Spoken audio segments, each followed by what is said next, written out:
Welcome to Manifest Tech, where we simplify tech and help you learn the right way. If you ever felt completely lost learning DSA, this video is for you. Most beginners jump straight into arrays, linked lists, trees, and graphs, then wonder why nothing makes sense. The reason they skip the fundamental. Trying to learn DSA without understanding the basics. Okay, so in this video, I will walk you through the complete beginner friendly DSA roadmap. The 9 prerequisite topics you must learn before starting data structure and algorithm. These topics may look simple, but they form the foundations of everything in DSA. I will explain each one with practical example so you understand what to study, why it matters, and in what order to learn it. By the end of this video, you will have clear roadmap to start DSA the right way. So if you're serious about mastering DSA and cracking coding interview, this roadmap will save you month of confusions. Let's get started. Okay. Before solving any data structure and algorithm problem, you must need to learn these 9 topics. Okay. So in this video, I will give you overview of all the topics. Okay. So in upcoming videos, I will explain in depth of each and every topics and with some examples. Okay. The first topics will be variables, data types, and operator. So, okay, where we are using these topics. Okay. So I will give you one real example. So when you order on Swiggy, the app remembers your name, address, and total price. Those are variables, just storing information. And your name is text and price is number. So those different types, these are called data types. Okay. So when the app adds delivery piece plus your product, so it will show your final bill. So that is an operator. Okay. These are the places we are using variables, data types, and operator. So the next topic is conditional. Okay. So this conditional where we are using. So let's give you one real example. When you open Instagram, how does it know to show your feed and not the login page? So if you are already logged in, so it will show your feed. If you are not logged in, so it will redirect to login page. So here this conditional logics will work. Okay.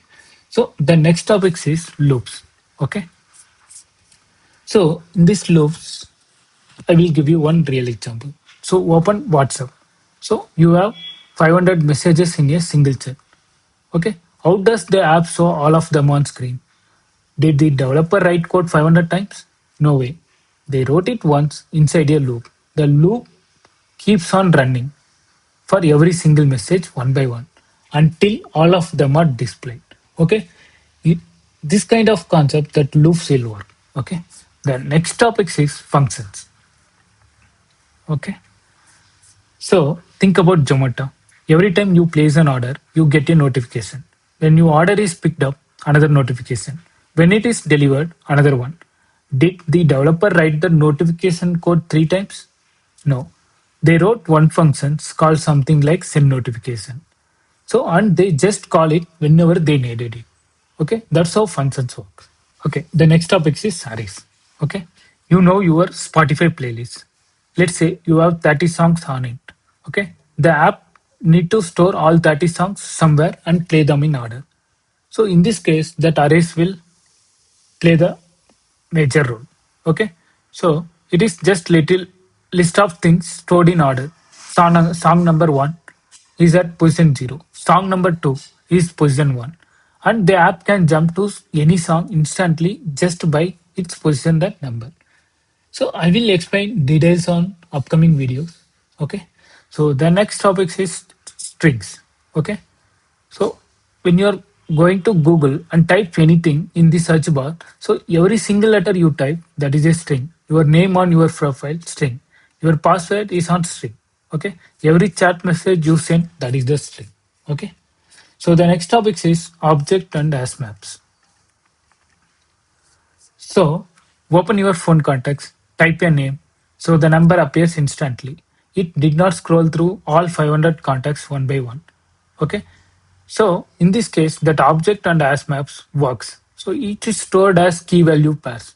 The name is the key and the phone number is the value. When you are looking up the key, it will, no matter how much data you have, it will show you the result very instantly. So in this case, that object and as map will be useful. Okay. So the next topic is recursion. So open your phone file manager, you tap a folder, inside there is another folder, you tap that, another folder inside that, and so on until you finally find your file. Okay. So in this case, that recursion, so it will be useful. Okay. So next one is time complexity. So this is the very important topics. So when you attend that DSA, you solve the problem. So the finally interviewer asks, so what is the time complexity of this problem? Then you will get stuck. Okay. So I will explain details on upcoming video of time complexity. So right now I will give you one simple real scenario. So you are just typing something in Google. Okay. So it search through billions of web pages and showed your results. So how is that even possible? Because Google algorithm is very efficient. When you are searching something, it will search through billions of web pages and it will be showing very 3 seconds or something. Okay, so they will optimize their code with proper algorithm. So we can see it later.